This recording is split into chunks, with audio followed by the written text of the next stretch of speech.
Hello. Hi. Hi. Welcome, everyone. I'm excited about this show. A lot of my friends, customers, favorite people are here tonight, so thank you so much for coming. Let me kind of give you a little backdrop on what I've been doing over the past few years with these shows. This is the third show of this type. And what I've been trying to do is to show sort of off the radar areas of collecting historic Pueblo pottery. And I think collecting historic Pueblo pottery has suffered by a number of things over the years, but one of the things that's made it suffer is that there's been a sense that there's really good, really high status historic Pueblo pottery that only rich people can afford. They're big, they're made by Maria Martinez, they were published, and if you don't have $50,000 to $100,000 to spend on a piece of pottery, forget it. All you're going to get is bad stuff. And that really became the way a lot of people have thought, and a lot of dealers were able to flourish anyway because there were enough people with plenty of money to buy those high-end things. What's happened in our world and the economy, as we all know, is that people may still love art, but the ability to buy really fine examples of art, not the same for so many people. And certainly not the same for me. I can't do what I was doing in my business and my own collecting 20 years ago today. But fortunately, there are enough areas of pottery, Pueblo, historic, beautiful examples that have not been on the radar of high-end collectors, and we could take advantage of that. So our first show in this series where we tried to show this type of pottery is a show we did called Black. And what I decided to try to pull together were great examples of black pottery from Santa Clara, San Ildefonso, Pueblo. Just not pieces by Maria Martinez signed, not pieces by Margaret Tafoya signed, just pre-1930 pieces, many of them a little scuffed up, a couple chips, hairline crack. How come? Because they were used in Pueblo homes. They're the real deal. They're the pottery that came before Indian market. And it's pottery that I felt had a heart, and these pieces had never really found a home. As I gathered pieces together, I would sometimes find great examples even in, on the back shelves of dealers in Santa Fe. They were gathering dust, they just weren't appreciated and loved, so we just put them together, we pulled them together. I didn't have any idea how it would be accepted as a show, and whether I was just barking up the wrong stream, and maybe this stuff was just inherently not very good, not very lovable. And our show was a knockout. It was so good. So pieces like this beautiful 1890 piece of blackware pottery came out of that show. The next piece was, the next show we did was called The Leaning Pitcher. And I got the idea of it because a Santa Fe artist died, and her family came to me and said her mom used to collect pictures, and she was an artist, and she did still lifes, and she put her favorite pieces in the pastels. Well, these pieces were like a train wreck. I mean, the pictures were done for the tourist market, the later ones up to about maybe 1925. Earlier ones maybe were some of the first tourist pieces made to sell to tourists on the trains. Well, they needed smaller pieces, so potters started making pitchers, and they were misshapen. Some of the most wonderful of the pitchers, you expect your pitcher to be sort of like that. Remember the old Kool-Aid pitchers in the ads? They were perfectly round. These were sort of like that, and you'd kind of go like that as you looked at them. They were funky, warm, and wonderful. And that show, too, was very successful and a lot of fun. This one I've called Small. So we have a new catalog that just came out for this. And it focuses on Pueblo food bowls and jars, but of the smallish variety. So the reason for that is severalfold. Really great examples of larger pieces of Pueblo pottery. This wonderful San Ildefonso polychrome storage jar. It's wonderful. It's a beautiful, beautiful piece. But it's pricey. They get bigger and more expensive, the big, big storage jars. So they're more expensive and they're a challenge for people to collect and have in their homes. Smaller pieces, different story. They were, first of all, probably more often in Pueblo homes. A Pueblo home might have one big dough ball, one big storage jar. They have a lot of food bowls. Think of our own homes, serving bowls, stew bowls, things of that sort. They're less expensive for great examples. And if you look at some of these really, really fine examples, I mean, I know they're not pocket change, but you can buy a great example of a small jar because the demands haven't been made on the marketplace yet at this stage in history of collecting of this material. So for about a fourth of the price of a big olla or storage jar, you can have a fabulous 19th century Pueblo child-sized water jar or chili bowl. So what I brought out here aren't necessarily, I didn't pick out just necessarily the best examples, but I just want to give you an idea of what we can do if we decide to look at this more modest area of Pueblo pottery and get a sense of the history. And a lot of these form sort of a transition between pottery on the Pueblos used just in the home, before the tourists came along, before the trains, before the tour cars leaving the La Fonda by the Fred Harvey Company and going out to the Pueblos. Pots were just made for use in the home. About the time the trains start coming through, there's a tendency towards a miniaturization of Pueblo pottery making, because what the potters are learning when they go to the train station is this kind of thing is a little tricky to transport back to Chicago or New York from New Mexico. Certainly can't ship it very easily. There's no FedEx, there's no bubble wrap, there's no styrofoam peanuts, nothing like that. Little piece is different. And they start seeing they're easier to sell.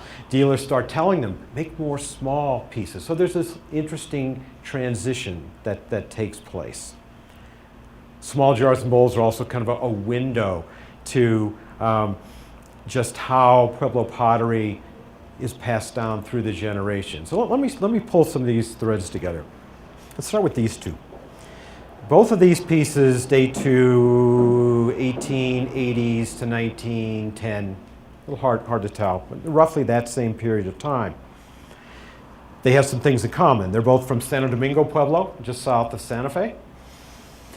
These are both beautifully, beautifully formed jars. Small jars, small water jars, have an indentation on the bottom. They could be used as a water jar. They're child-sized, beautifully formed. But you know, it's kind of interesting because you're probably going, well, I can see that one's beautifully formed, but that one, not so much. Well, the fact of the matter is, it is beautifully formed, but the form of this lovely jar is sort of camouflaged by painting that's clunky, not very good, looking like Lynn might have painted it when he was 7, you know? Well, the fact of the matter is that isn't too far off. Would probably happen here. A master potter, mother, grandmother, made this in the same style. Their family had been making jars like this for home use for generations, a long, long time. A master potter made this. Master potter made this too, but the same master potter likely painted it. She was an artist, just a ceramic artist in every sense of the word. Mom, grandma makes it, gives it to the child, and says, you practice, and you have fun, and you paint this in our family way.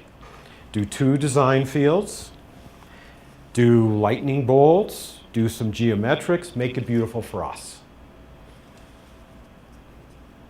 So here's the interesting deal. So you can go to Indian Market, and I love the pottery that's being made in Indian Market. The crafts people in the Pueblo are so wonderful, exquisite pottery. If you open your heart to this, there's just love upon love upon love upon love. mom and grandma creating a ceramic to feed the family. It's the child being said, go have fun, paint, create something beautiful for us. And then the great irony of it is that that same mom, that same grandma, that same child who created this, they're kind to us because we're able to enjoy it today. So I'm always just like, I don't know, amazed and humbled when I see something like this that's a little bit harder to see the beauty in. This is made in 1890 or so. This is 2012. This is still here. It wasn't thrown away. It wasn't given to Goodwill 60 years ago because nobody loved it, nobody wanted it. Somehow, even if nobody could quite understand, they could still feel the warmth and the love in this piece. If you get this sense, I really love this jar. I love this jar. I think it's wonderful. So when we look at small bowls and jars, we also have an opportunity to look at some stylistic extremes. So this is a wonderful, wonderful jar. This is probably from Laguna, Pueblo. It's maybe Acoma, maybe Laguna. These stylistic design elements have suggested Laguna pottery, but the fact of the matter is they're so close together, so much intermarriage, kind of hard to tell really where it might have come from. There's some things that are evident. You pick it up, it's like a feather. Again, a master potter made this. You know when you hold it, oh my gosh, this should be heavy. It's not. It's thin, thin, thin. It's the nature of the elasticity of the clay at Acoma and Laguna and the skill of this potter. I don't really have to say much to you to have you just recognize this is an elegant piece of pottery. It's had a lot of handling. Now, whether it was used or not in Pueblo home, I'm not sure. I don't see a lot of rim wear, but I see a lot of rubbing and slip loss. But that could be from use in the home or from people who've loved this jar for a long, long time. So you may want to have in a collection of these fine objects the pieces that feel elegant to you, stately, beautiful. Or maybe your tastes go to funk. So this is a really interesting small jar. Somewhere from around 1885 to about 1910 at Zuni, Pueblo, one family, a couple of potters started to do white designs on red. This one has this, I don't know, it's a water or lightning. Oh, everything is usually about water when it comes to decorating pottery on the Pueblo. It's got this raised motif. It's got what looks like water symbols, lightning symbols, maybe Kiva steps. And then, I don't know what any of this stuff is, clouds, mountains. By 1910, these are gone. So whatever family had started making these, they stopped. And almost all of them, again, look like a child decorated them. Now, whether or not they were copying petroglyphic designs, trying to be primitive, or this particular family just didn't know how to paint pottery, I don't know. But this is a great example of a very well documented period of time at Zuni, Pueblo. There's about 25 examples of this in Harlow and Dwight Landman's wonderful book on Zuni pottery. One of the revelations in this show for me was an array of wonderful examples of bowls. So these are mostly jars. So it's got a smaller opening. They're jars, usually water jars. I've got a number of examples. There's more in the other room where the rest of the show is of chili bowls, is what we've referred to them as, or serving bowls. It doesn't make a difference. They're food bowls of some type. And there are just subtle things to love in each and every one of them that I was fortunate enough to get for this show. This is from Acoma, Pueblo, sister Pueblo to Laguna. It's black on white is kind of the generic term for this style. The backdrop is this beautiful snow white slip at Acoma, Pueblo, and then really modernistic designs. I don't know if you've ever gone to Acoma Pueblo. You just go to Albuquerque, take 40 west and just keep going for a couple of hours, and when you get into the middle of nowhere, you'll find Acoma Pueblo. 1890 or so, I don't know how many tourists are finding their way to Acoma Pueblo. Certainly don't seem to have encouraged the potters to make a lot of bowls. So bowls are rare. In the years to come, kind of cute pie crust rims would evolve. To this day, if you go to India Market, you'll see a lot of these. I personally have never been able to abide them. I don't know, they push this anti-cute button of mine. I don't know what. This one is incredible. First of all, if you come up later and get a close look, you'll be able to see that each one of these little finger impressions have been painted and polished. And then there's tiny little holes and cuts, a number of them, in fine parallel lines. It's painstaking work. This piece has had a lot of handling. If you pick it up, and feel free to do that, it's smooth and beautiful. It's a lovely, lovely example of a fairly rare type to this day. There just aren't that many 19th century Acoma bowls. I think they were used in the Pueblo until destroyed from use and didn't find their way into the art market once. I was fortunate enough to get 2 of these for the show. There's another one in there. I mentioned San Ildefonso, Pueblo, Maria Martinez before. Before Maria Martinez made San Ildefonso, Pueblo famous for what's called black on black pottery. The 2 predominant painting and design styles of San Ildefonso were black on red.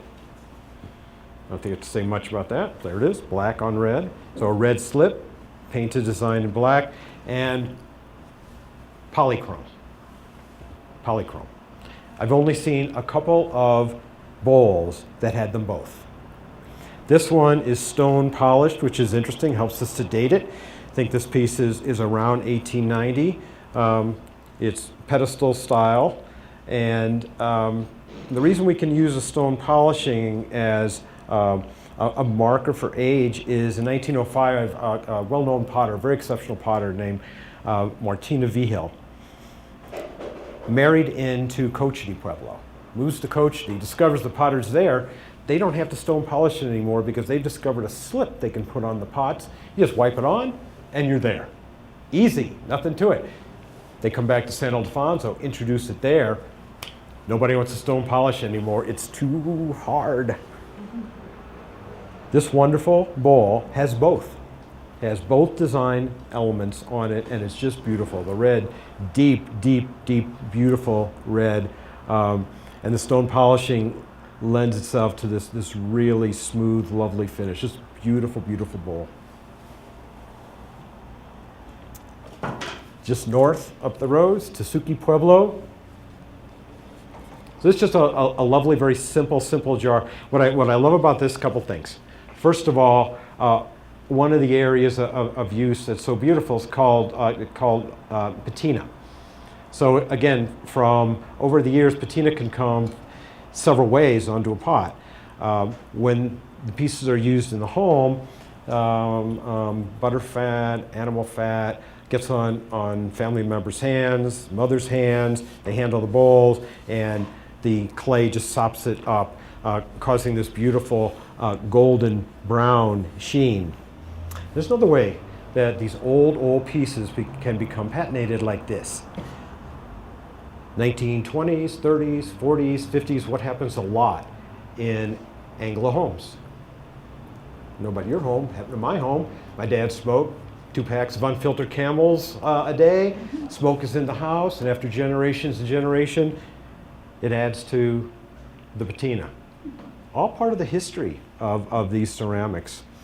This piece has wonderful fire clouds, testament to outdoor firing where the firing fuel, horse or cow manure, adheres to the pot, creating this beautiful blue-black bruising. Today, a lot of the artists really don't want this anymore because Anglo collectors have said, we just don't want smudges, we want perfect. Pueblo people loved these. And in fact, at San Juan Pueblo, there's a lot of evidence that they would plant a big blob of manure right on the pot before firing, and you'll see San Juan Pueblo pots over and over again where this big, beautiful fire cloud is right in the middle where the red meets the tan. I've heard potters express it in different ways: kissed by the fire, kissed by the firing process, kissed by the clay. This is beautiful, beautiful pot, and not so smoothed out. When pieces are being made for the home, not so necessary to get it perfect. You can still feel the coils. That's why I'd say this one for last. This is small. In 1881, James Stevenson went to Zuni Pueblo and began to collect pottery for the American collection at the Smithsonian. This piece was one of the pieces collected by Stevenson. There's a number of different markings in here, including a number right here, Stevenson markings. In the 1881 volume of the Bureau of American Ethnology, there's a lot of the pieces collected and photographed are in that volume, which you can still find at used bookstores in Santa Fe and online. There's a whole bunch of these shaped just like this with some of the same design elements. It's 1881 when these pieces were collected, and this piece identical to them with Stevenson markings. It's collected in 1881. This thing was old then. You could see how much wear it's had, how much use it's had. Just a wonderful example of a piece not made at all for the tourist market, but fortunately collected, found its way out of the Smithsonian collection into the art world at some point in time. It's been in a Minnesota collection for the last 30 years. Just a wonderful, beautiful example of kind of pre-influence Zuni work in creating bowls for use in the home. And then we're fortunate enough that the kindness of the people who made these pieces extend to us today. So we can enjoy them, and hopefully for generations to come, these pieces will be available for others to enjoy as well.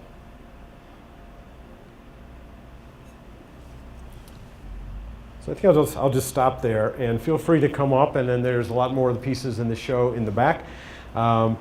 We have catalogs for sale. If anybody wants to buy a piece of pottery, anybody wants to buy a piece of pottery, you can talk to me, you can talk to Scott, raise your hand. Scott's my host. He owns Beautiful Arroyo Gallery. Say hello to Katrina, who designed this wonderful book. Addison, who photographed these pieces, and been photographing pottery for me for about 20 years, and for a lot of the museums, created these gorgeous photographs. So they're sort of photo essays with a little bit of unintelligible verbiage by me that you can just ignore through the book and enjoy the pictures and the pottery. So thank you so much for being here.